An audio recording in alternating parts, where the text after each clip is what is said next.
रुला देने वाली कहानी भाग 1।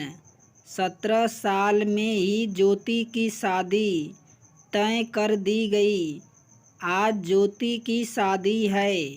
अपनी अम्मा के मुँह से यह शब्द सुनकर शादी की ज्योति ने अपनी आंखें बंद कर ली और उसकी आंखों में ठहरे हुए आंसू उसके गालों पर लुढ़क गए।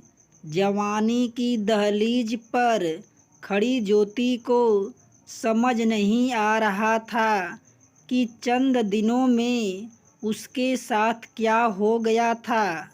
उसने अपने हाथों को देखा जिसमें उसने भारी भारी किताबों की ख्वाहिश की थी। उन किताबों की जगह उन हाथों में भारी चूड़ा और उसके मेहंदी से भरे हाथ इस बात की गवाही दे रहे थे कि उसके सपनों को रौंदा जा चुका था।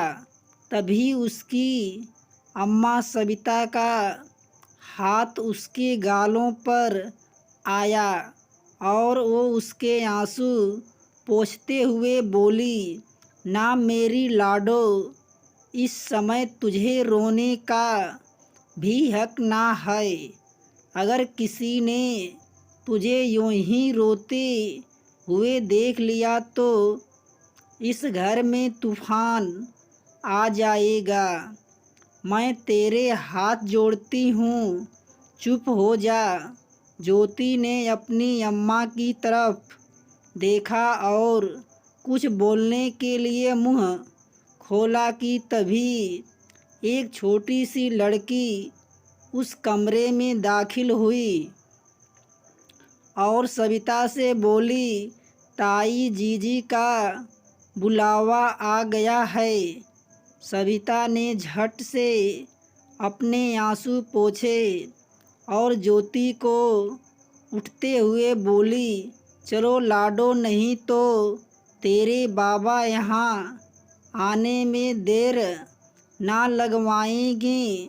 सविता ने उसके चेहरे पर लंबा सा घूंघट डाला और उसके बाद ज्योति किसी कठपुतली की तरह अपनी अम्मा के साथ चल दी। बाहर शादी का मंडप लगा हुआ था जिसका ध्यान आग से उठ रही लपटों पर था। शायद उन्हीं की तरह उसका दिल भी जल रहा था। ज्योति की आंखें एक बार फिर नम हो गई, पर घूंघट के अंदर किसे पता चलता था। और इसी के साथ सविता ने उस लड़के के पास बैठा दिया। ज्योति के मंडप में बैठते ही उन लड़के के हाथों की मुट्ठियाँ भीग गई और उसने एक कहर भरी नज़र ज्योति पर डाली और फिर से सामने की तरफ देखने लगा। कुछ ही घंटे में शादी निपट गई और लड़के और लड़की के घर वालों ने चैन की सांस ली। और सविता ने ऊपर की तरफ देखकर हाथ जोड़े और मन ही मन बोली, मेरी बच्ची जो कल तक चिड़िया की तरह चहक रही थी, इस समय खामोश बैठी है। उससे शक्ति देना भगवान की वो ये सब सह सके। कुछ ही देर में विदाई की रस्म हुई तो सविता अपनी समधिन के आगे हाथ जोड़ते हुए बोली, लाडो बहुत ही छोटी है, उसका ध्यान रखना। वो औरत जिसने बहुत ही महंगी साड़ी पहन रखी थी, उसका नाम सुभद्रा था। तंजिया हंसते हुए बोली, हमने तो आपकी सबसे बड़ी बेटी को भी रानिया की तरह रखा था, पर उसे भी हमारा राज्य पाठ रास न आया। इसलिए तो आपके और हमारे मुंह पर कालिख पोत कर अपने यार के साथ भाग गई। कमलेश भाई ने ज्योति का प्रस्ताव सामने रखकर दोनों परिवारों की इज्जत बचा ली, नहीं तो न जाने क्या होता। सविता ने शर्मिंदगी से अपनी सर झुका लिया और ज्योति हाथ जोड़कर एक कमरे में जाकर बैठ गई और इसी के साथ गाड़ियों का काफिला निकल पड़ा था।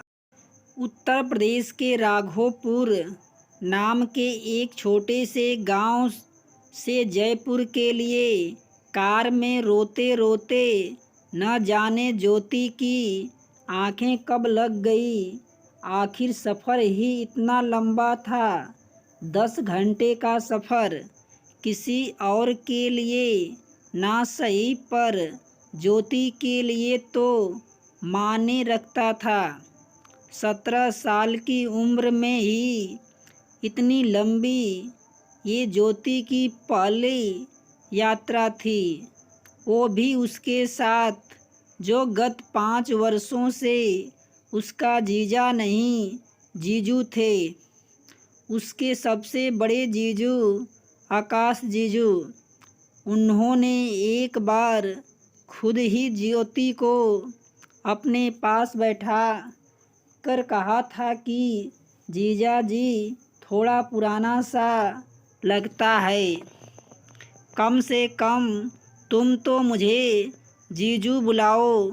और ज्योति ने भी खिलखिलाकर उसकी बात पर सहमति जताई थी। वो ज्योति जो कल तक आकाश के लिए एक बच्ची के समान थी, आज उसकी बीवी थी। और इस बात का एहसास होते ही आकाश का चेहरा गुस्से से लाल हो गया था। उसने खींचकर अपना हाथ कार की खिड़की पर मारा, पर उस आवाज़ से ज्योति की आँख न खुली। जबकि ड्राइवर के साथ वाली सीट पर बैठी सुभद्रा ने पीछे मुड़कर देखा और आकाश को घूरा, जिससे आकाश एक पल के लिए शक पका गया और सीधा होकर बैठ गया।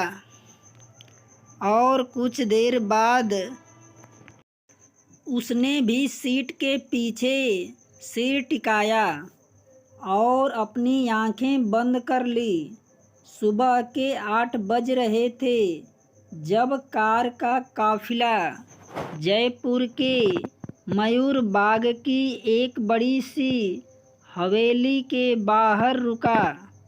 और कार के रुकते ही एक झटके के साथ ज्योति की आंख भी खुल गई थी। कुछ पल का समय तो उसे ये समझने में लग गया कि वो इस समय कहाँ है। ज्योति ने आसपास नज़र घुमाई और अपने पास बैठे आकाश को देखकर सहसा ही उसे कल हुई अपनी शादी की याद आ गई। उसने एक नज़र खिड़की से बाहर डाली। सामने एक सफ़ेद रंग से पुती हुई बड़ी सी हवेली थी, जिसे देखते ही ज्योति के चेहरे पर मुस्कान आ गई। वो फौरन ही आकाश की तरफ मुड़ी और चहकते हुए बोली, जीजू क्या यही आपकी नई हवेली है। आकाश अचानक ज्योति का सवाल सुनकर चौंक पड़ा और गौर से उसे देखने लगा। ठीक उसी पल आगे बैठी सुभद्रा की आवाज़ ज्योति के कानों में पड़ी। ये छोरी अब वो थारा जीजू ना है, थारा पति है। अचानक आई सुभद्रा की इस सख्त आवाज़ से ज्योति जैसे वर्तमान में लौटी थी। उसने अब आकाश की तरफ देखा और सच्चाई का पता चलते ही खुद में ही सिमट गई। आकाश को ये बिल्कुल ही नागौर गुजर रहा था, पर आखिर करता भी तो क्या। उसके पास में कुछ भी तो नहीं था। अगर होता तो वो ये न होने देता।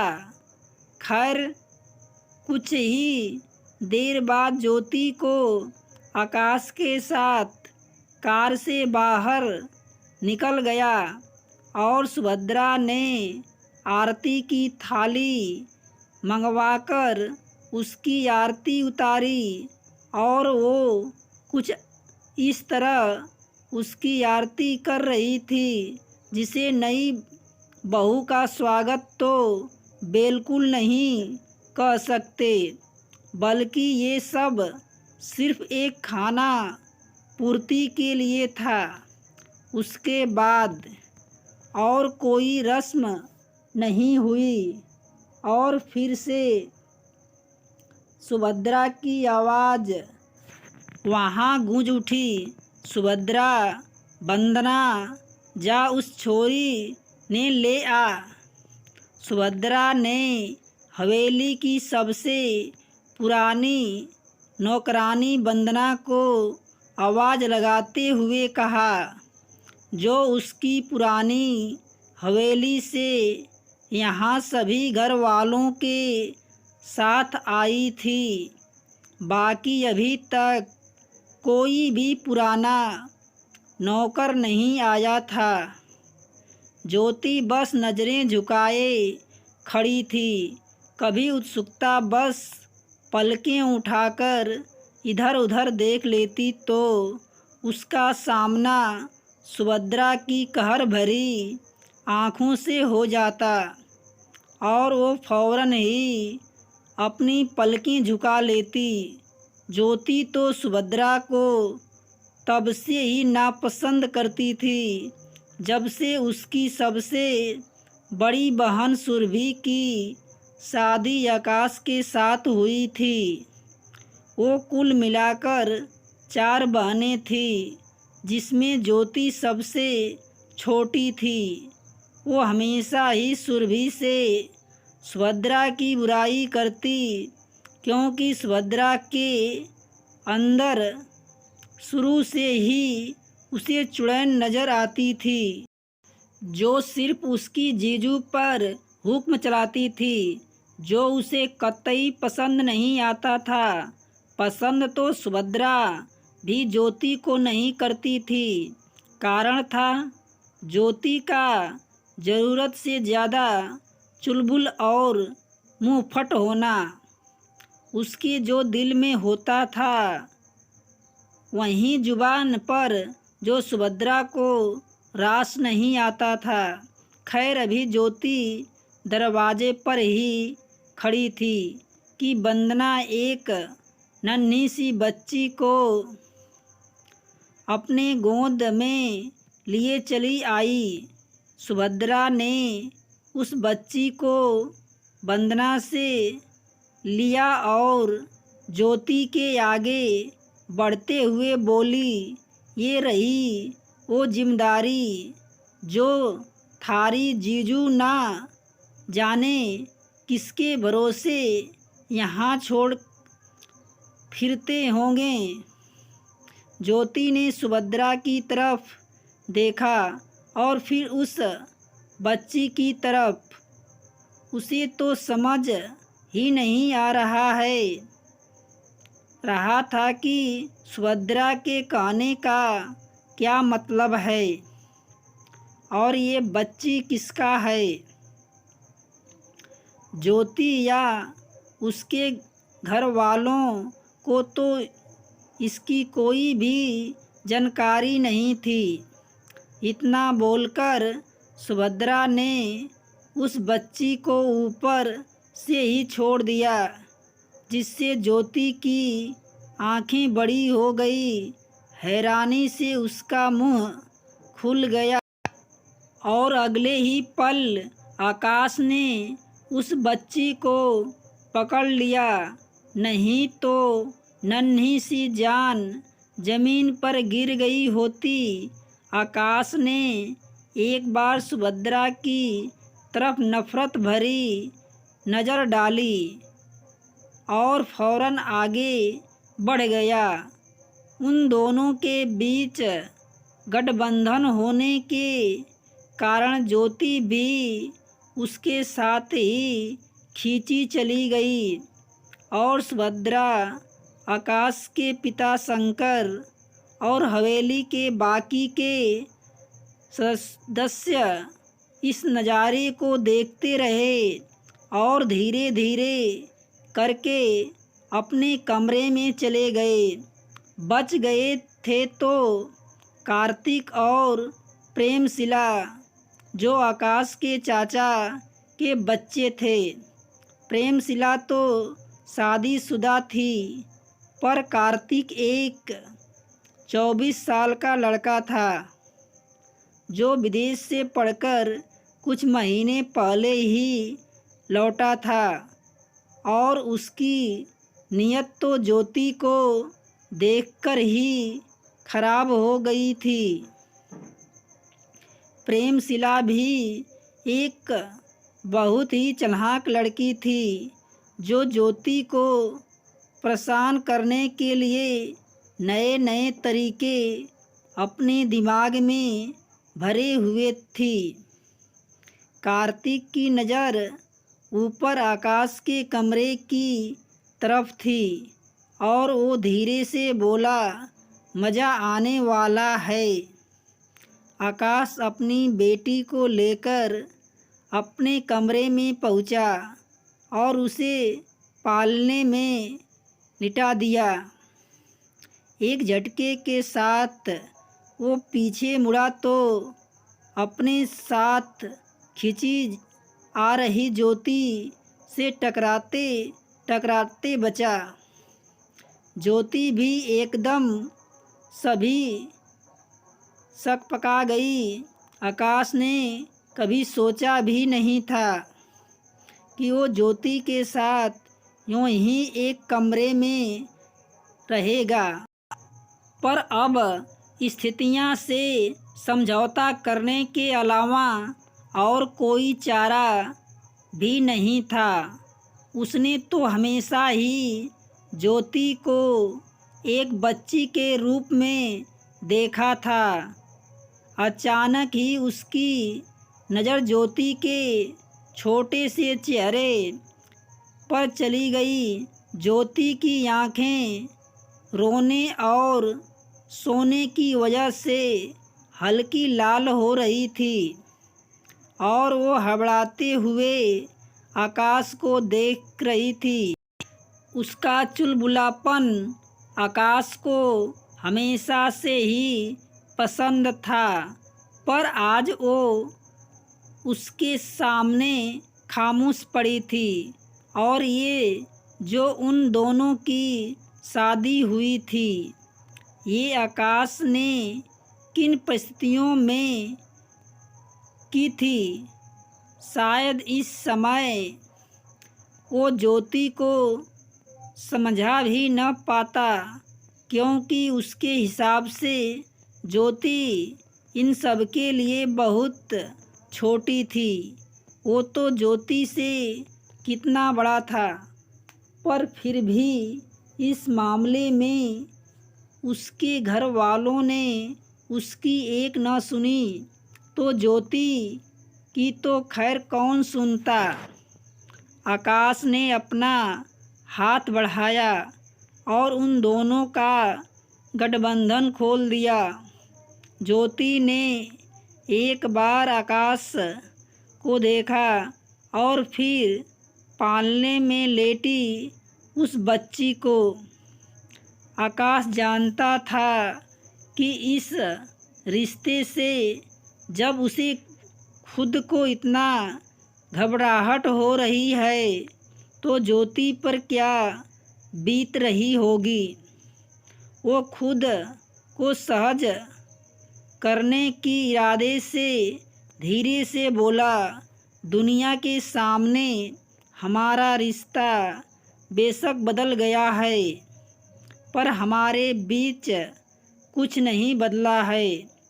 तुम मेरे सामने वैसे ही रह सकती हो जैसे पहले रह सकती थी।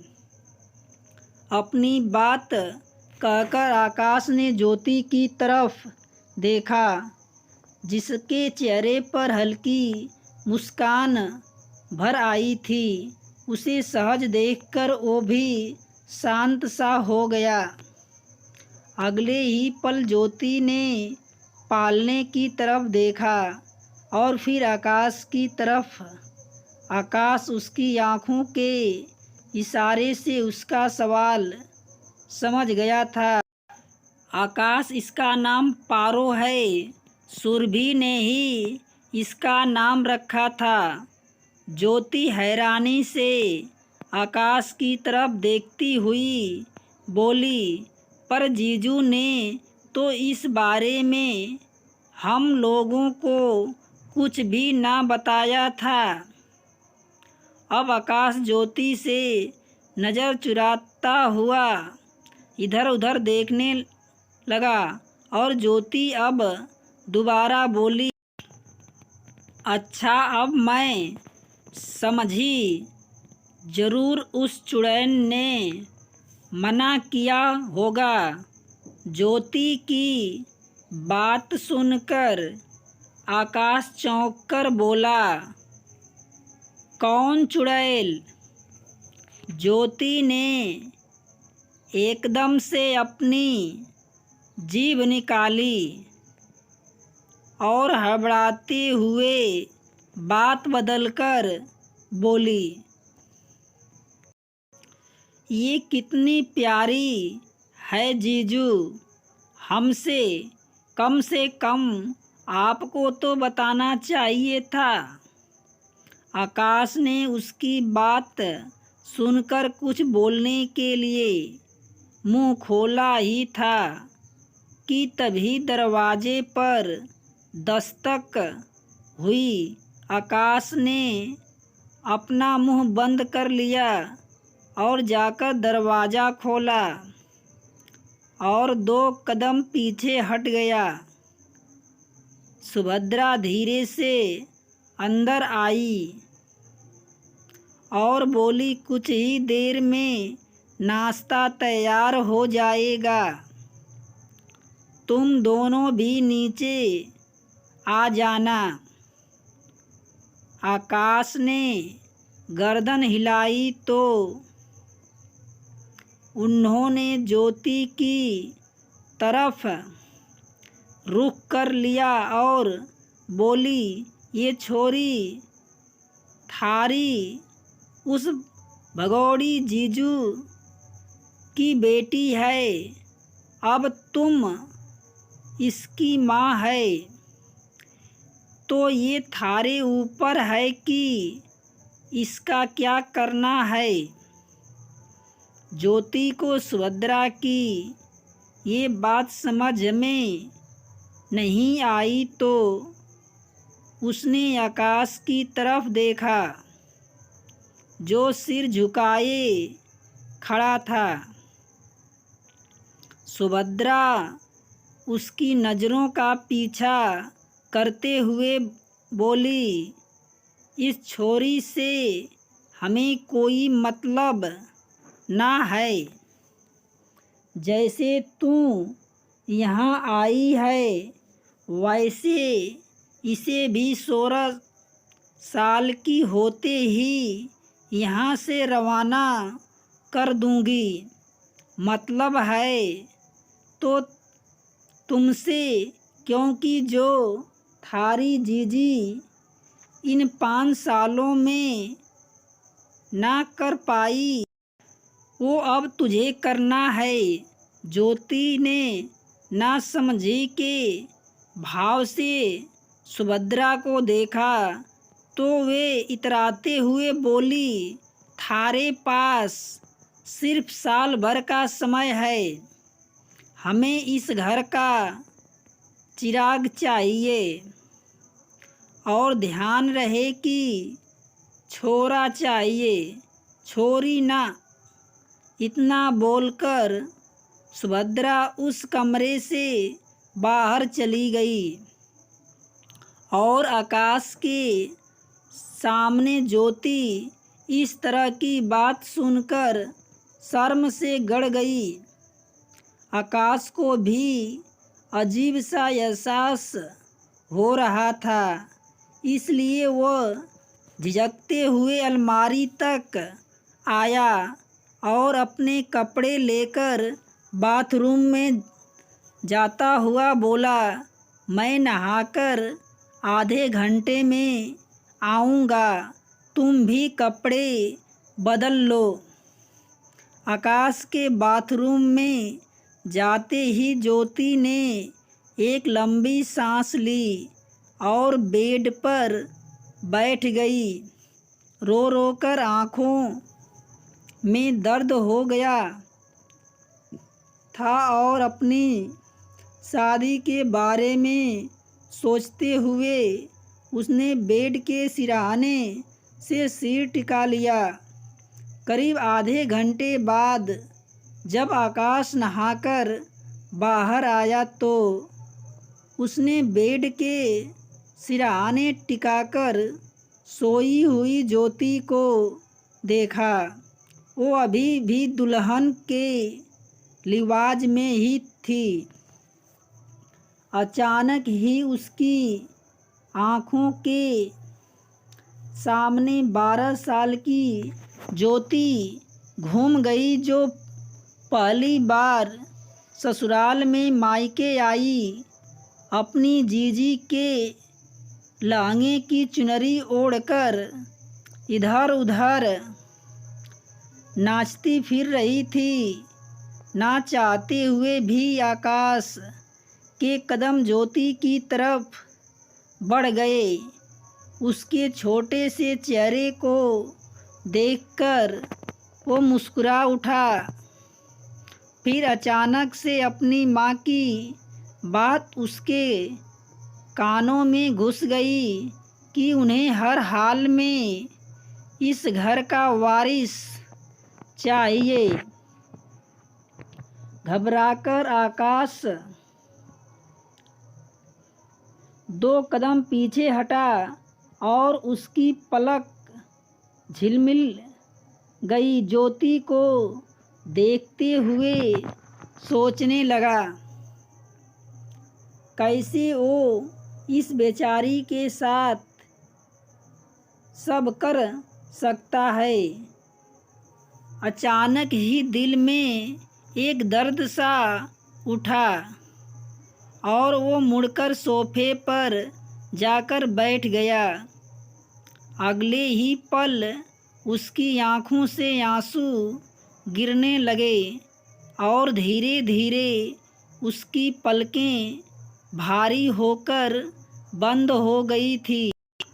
दोपहर से रात होने को आई थी, पर आकाश और ज्योति नाश्ते के लिए भी नीचे नहीं आए थे और घर के बाकी सभी लोग सुभद्रा को देखकर दबी हंसी हंस रहे थे, क्योंकि ऐसा पहली बार हुआ था कि सुभद्रा की किसी ने बात न मानी हो। सुभद्रा की नज़र बार बार ऊपर आकाश के कमरे की तरफ जाती, पर दरवाज़ा था कि खुलने का नाम नहीं ले रहा था और सुभद्रा गुस्से से आग बबूला हुए जा रही थी। सुभद्रा ने फौरन ही वंदना को आवाज़ लगाई। वंदना उनकी आवाज़ की तेज़ी देखकर वहाँ बैठा हर कोई हड़बड़ा गया और किसी न किसी काम में लगे होने का नाटक करने लगे। तभी वंदना भागी भागी आई और सुभद्रा के सामने आकर खड़ी हो गई। सुभद्रा गुस्से से तिलमिलाई हुई बोली, हमारा मुँह के देख रही है, रात के खाने का समय हो गया है, जाकर आकाश को बुलाकर ला। वंदना सुभद्रा को आदेश मानकर गर्दन हिलाते हुए वहाँ से चली गई। वंदना ने आकाश के कमरे का दरवाज़ा खटखटाया तो वो खुल गया और वंदना ने चौंकते हुए अपने गर्दन दरवाजे के अंदर घुसाई और सीधे ही उसकी नज़र बिस्तर पर फैलकर सोती हुई ज्योति पर चली गई और फिर उसने दूसरी तरफ सोफे पर देखा जहाँ पर आकाश पारों को अपने सीने से चिपकाए अधलेटा सा सो रहा था। एक ही नज़र में वंदना ने कमरे का पूरा मुआयना कर लिया था और साथ ही ज्योति को देखकर उसका मुंह भी खुल गया था। वो धीरे से अंदर आई और उसने आकाश को आवाज़ लगाई।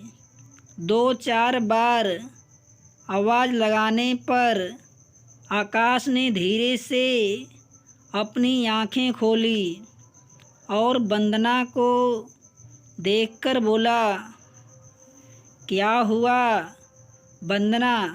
छोटे ठाकुर, रात हो गई है, बड़ी बहू आपको और नई दुल्हन को खाने पर बुला रही है। आकाश अपनी आँखें पूरी खोलते हुए बोला, ठीक है। वंदना इतना बोलकर वापस चली गई और आकाश ने पारों को पालने में लटाकर ज्योति की तरफ देखा जो अभी तक शादी के लाल जोड़े में सजी हुई सोई हुई थी। सिरहाने से सरक कर अब वो बेड के बीचों बीच आ चुकी थी। आकाश बाथरूम में जाकर फ्रेश हुआ और उसने ज्योति की तरफ देखा। उसे समझ नहीं आ रहा था कि वो ज्योति को कैसे जगाए। उसने 2-3 बार आवाज़ लगाई पर ज्योति पर उसका जरा सा भी असर ना हुआ।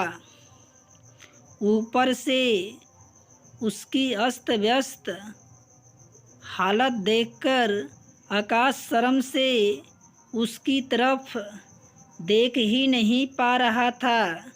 जब बीच में एक बार पारों के रोने की आवाज़ सुनकर उठा था तब उसने ज्योति पर ध्यान ही नहीं दिया। पर अब उसका ध्यान जब उसकी हालत पर गया तो उसे वहाँ से नज़र हटाने ही पड़ी थी। खैर उसने पास पड़ी हुई चादर ज्योति के ऊपर डाली और उसे और पारों को सोता छोड़कर नीचे चला गया। घर के सभी लोग ड्राइंग टेबल पर बैठे उसका इंतज़ार कर रहे थे। आकाश ने जाकर सुभद्रा और शंकर के पैर छुए और बोला, सारी माँ, थकान के कारण आँख ही नहीं खुली। सुभद्रा उसकी तरफ देखकर हल्का सा मुस्कुराई और खुद उसे खाना परोसने लगी।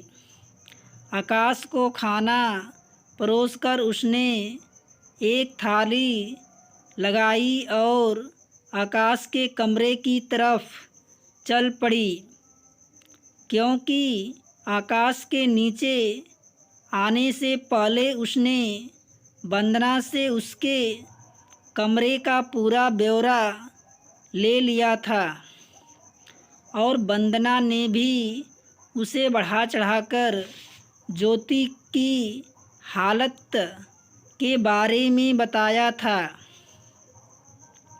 खैर, सुभद्रा को रोकना आकाश के बस में नहीं था, इसलिए वो अपना खाना खाता रहा। हल्की उसने सुभद्रा की तिरछी निगाहों से जाते हुए देखा जरूर था, पर कुछ भी कर नहीं सकता था। सुभद्रा आकाश के कमरे के अंदर आई और सीधा ही ज्योति की तरफ बढ़ गई, जो उस समय गधे घोड़े बेचकर सोई हुई थी। सुभद्रा ने खाना एक तरफ रखा और चादर हटाकर उसकी हालत देखी, क्योंकि वंदना ने उसे बताया था कि चादर बेड की एक कोने में पड़ी थी। उसका लहंगा उसके घुटनों तक पहुंचा हुआ था और ब्लाउज की डोरी भी खुली हुई थी एक कंधे से। दोस्तों, कहानी का शेष भाग 2 में। यदि कहानी अच्छी लगे तो लाइक, शेयर, सब्सक्राइब अवश्य करना।